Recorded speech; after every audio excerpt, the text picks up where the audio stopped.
lay people, we were always working to have the church open its doors in ways that only lay people can fill them.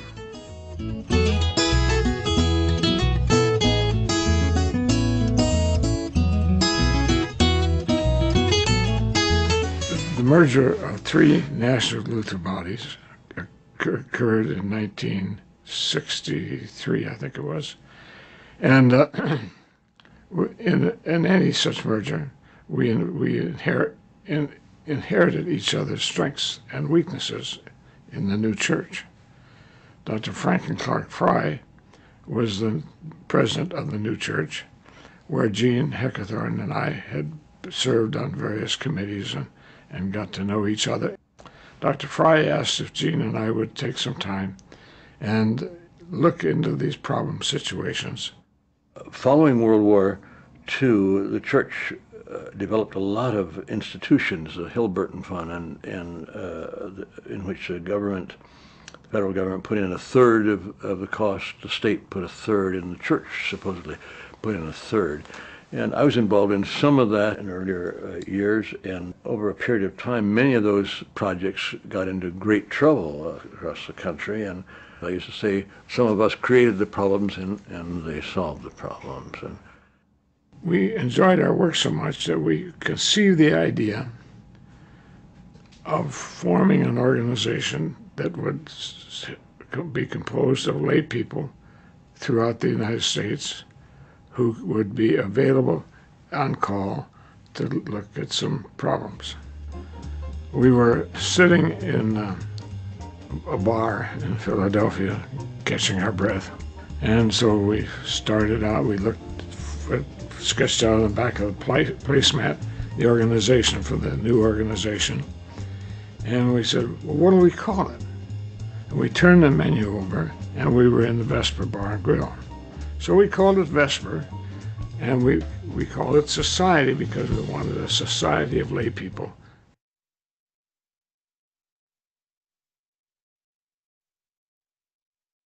In San Leandro, California, there was a hospital that was in serious trouble. It was going belly up. And the Bank of California, who asked us if we would come in and run the hospital. After the hospital was on its way, Gene had much larger vision than simply operating a hospital. He was concerned about lay people of the church and how they might be involved in this, and how the hospital could become a springboard to bring a lot of these social actions of a community together. There was a lot of movement for lay involvement in the work of the church. Here in California, we in the church had a committee of 1,000, it was called. It was just a mass of lay people who would kind of have rallies to talk about these things. At that same time in Germany, following the war, there were these lay movements, and they formed what they called Kirchentag. When I was living in Germany, they had first a Männertag, which was a men's day, to how do the people of this community help the community be revived after the war was there.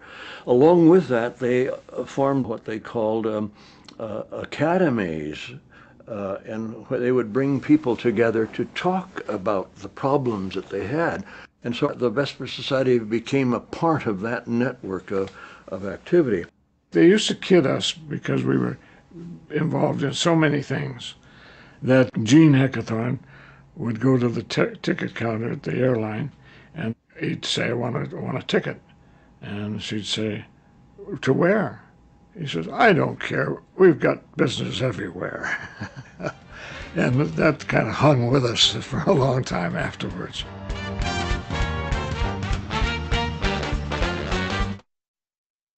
Well, there's no question about Gene was a great entrepreneur. He was a good businessman, had a big company called Heckathorn United, which was a chemical business. He had, among other things, a fleet of airplanes to put out forest fires as he made fire retardants. But chemical business and fire retardant, that was Vietnam War days. All of that energy that went into war and destruction, How could that be harnessed and used in a community? How do these things find meaning in the lives of people? And that was the drive of this man.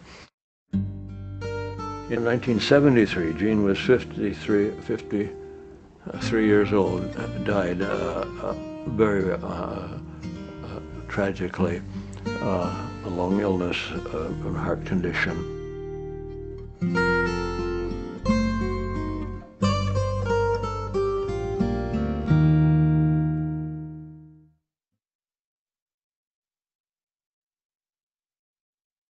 We also had come to us the ownership of the Hayward Hospital. So we now owned two hospitals in a situation which we never intended to own any of the problems, any of the facilities. We really intended to be consultants and not owners. We sold the two hospitals for $40 million. With that money, satisfied all of the indebtedness and had $23 million left with which to do other ministries. We did establish the first hospice program west of the Mississippi, and it was one of the richest hospice in that we provided doctors and pastors and home care and the whole bit. We also did a lot of home care for the frail elderly and Alzheimer's, and a nutrition program for children. Much of our early work was international on peace and adjusting to post-World War II and some of the issues in Central America, the development of sustainable civil society. Inadvertently, not consciously, we were working on leadership. We've put our money in helping people in particular situations overcome certain problems and to develop their own resources. In Jamaica, we helped build some dental clinics. We have been told that our roundtables in Guatemala were a major step for solving the civil war down there. We had already done some work in Central America years back with our contact with Oscar Arias. Vesper decided to invite the two top-ranking officers on both sides of the fence, as well as representatives of the sectors, including indigenous people, to a secret roundtable at the Presidio.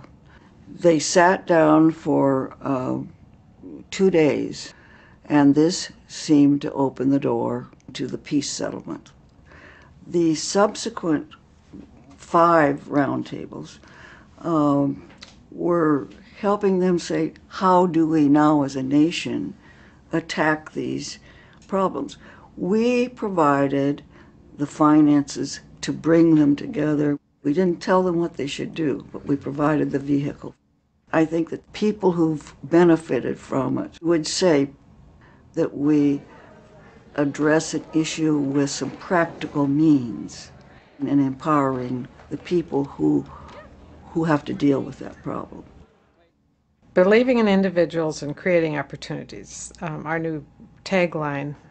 That's what it's all about. From the very beginning, Vesper Society has been about individuals and opportunities that are presented to them and that come to them along the line of their life's work. I joined Vesper in June of 2002. Vesper Society actually was being asked by the Attorney General to look at its mission statement in light of where the money came from. We needed to be spending more money on health services. I was sought out because that's my bailiwick. I've done healthcare for a long time. I love healthcare, but I've also worked in foundations, and the church has always been a big part of my life. We got some tremendous partnerships going today in the area of health services. The Silva Clinic was developed 30 years ago or so in Hayward so that people who are underserved would have a one-stop shopping experience. We're specifically working with the Sutter Delta Medical System out in Antioch. With them, we have opened a clinic for urgent care for people who are underserved. Another one of our health-related projects takes us to South Africa.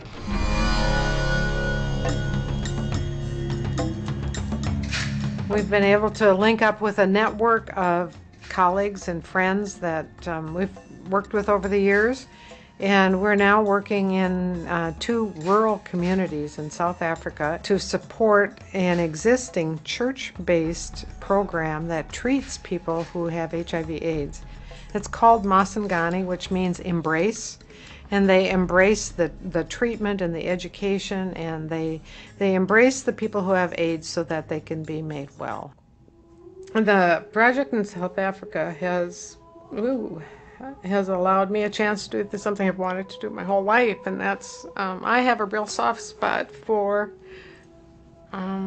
people who are underserved. I know we have, because I've been in healthcare a long time, I know we have a lot of medications the world over. It's just a matter of distribution. When you travel to South Africa or any place in the developing world where there are diseases such as HIV/AIDS, you know this doesn't have to be, that people can live, literally live, if they have the treatment that they need.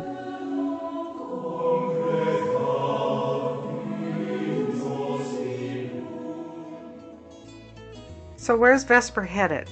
Well, the vision's of a more compassionate world, you know, wherever you see that. So you bring compassion in a financial area, or you do what you can in a medical area, in a health-related area, and you help underserved communities get strong in whatever way that means, help build capacity.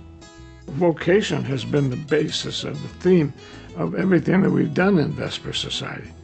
Because what we have been looking for up until we got Vesper Society going was the opportunities of service. That's what we got accomplished, and got an awful lot of lay people working in the church.